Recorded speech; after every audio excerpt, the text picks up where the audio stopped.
Some good news for those in favor of early childhood education in Idaho.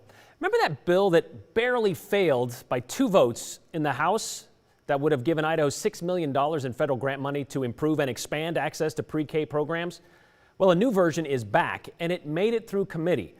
The difference this time around, it addressed the curriculum concerns many House members had by adding something called intent language, which would allow for oversight by the State Board of Education and would include involvement of parents, educators, school districts, and community members. All thing early childhood experts in Idaho say was already part of this whole deal.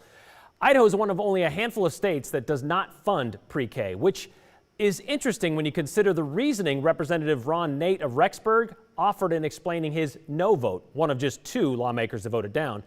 Nate told the committee he was concerned about using federal money to establish early childhood education programs in Idaho, that we should just fund it ourselves. Is that kind of like saying, I'm starving and I can't afford a meal, but I'm not going to eat this dinner because you won't let me pay for it?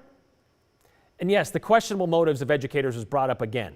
The idea of pushing a social justice agenda with 4-year-olds, something we addressed when we spoke with the Idaho Association for the Education of Young Children.